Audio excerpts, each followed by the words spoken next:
मेरी दादी माँ और सब दादियों की तरह बूढ़ी थी।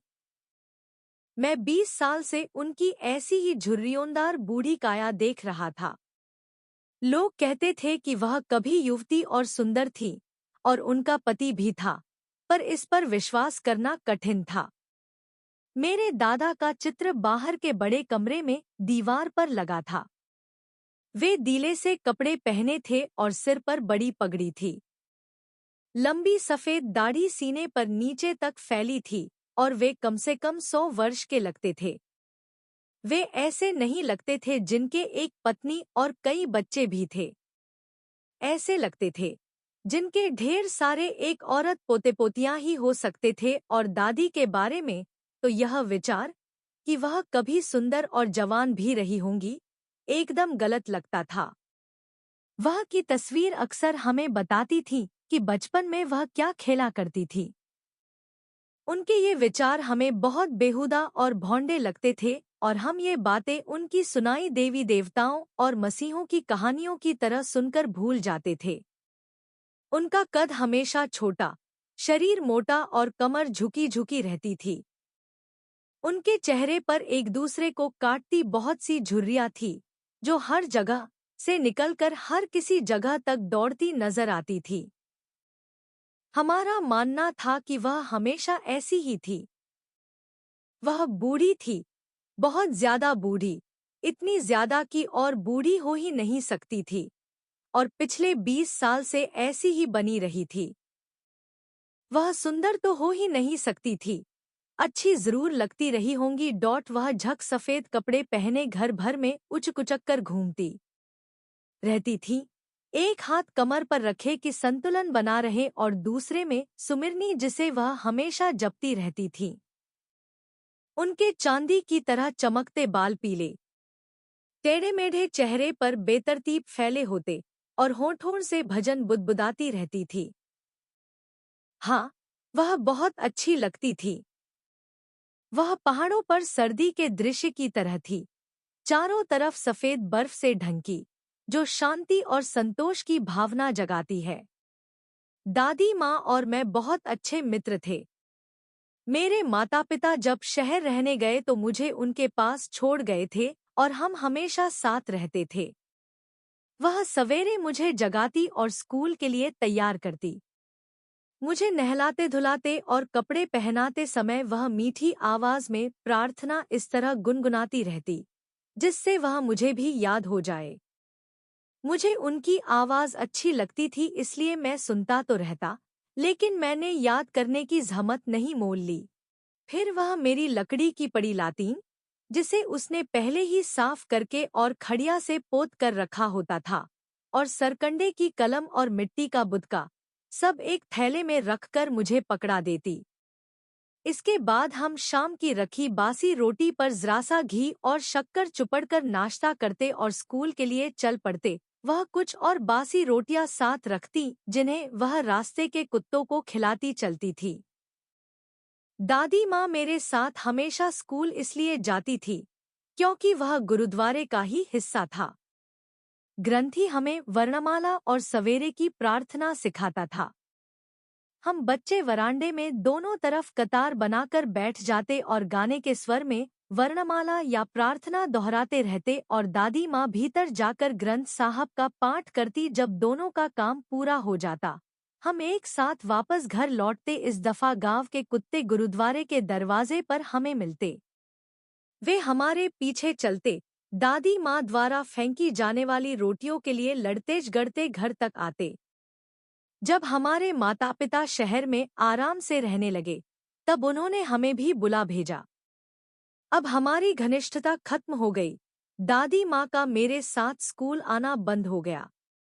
मैं बस से अंग्रेजी स्कूल जाने लगा। यहाँ सड़कों पर कूदते नहीं होते थे, इसलिए दादी माँ ने घर के आंगन में पक्षियों को चुग्गा डालना शुरू कर दिया। समय बीतने के साथ हमारा मिलना जुलना भी कम होने लगा। कुछ दिन तक तो वह मुझे सवेरे जगाकर स्कूल जाने के लिए तैयार करती रही। जब मैं घर लौटता तो वह पूछती कि आज गुरुजी ने क्या सिखाया है। मैं उन्हें अंग्रेजी के शब्द बताता और पश्चिमी विज्ञान तथा शिक्षा की बातें, जैसे आकर्षण का सिद्धांत, आर्किमिडीज का नियम, दुनिया गोल है वगैरह, समझाकर बताता। लेकिन यह उन्हें अच्छा नहीं लगता था। इसमें वह मेरी बिल्कुल मदद नहीं कर सकती थी। अंग्रेजी स्कूल में पढ़ाई जाने वाली ये बातें उन्हें बेकार लगती थी और उन्हें दुख होता कि यहाँ भगवान और धर्म के बारे में कुछ क्यों नहीं बताया जाता। एक दिन मैंने बताया कि अब हमें संगीत भी सिखाया जाने लगा है। इससे उन्हें बड़ी परेशानी हुई। उनकी दृष्टि में संगीत का मतलब भोगविलास था। वह वेश्याओं और भिखारियों के लिए ही था और सभ्य लोग इससे दूर रहते थे। इसके बाद उन्होंने मुझसे बात करना बहुत कम कर दिया। जब मैंने यूनिवर्सिटी में दाखिला लिया, मुझे एक अलग कमरा दे दिया गया।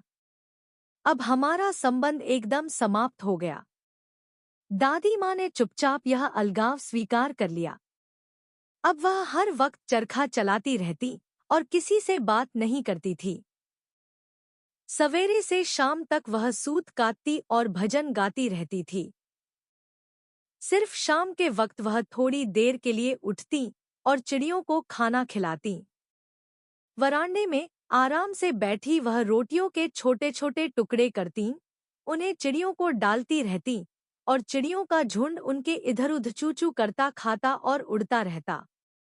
कई चिड़िया उनके कंधों पर, हाथ और पैरों पर और सिर पर भी बैठकर खाती और चोंचे मारती, लेकिन वह उन्हें उड़ाती नहीं थी बल्कि मुस्कुराकर रह जाती थी।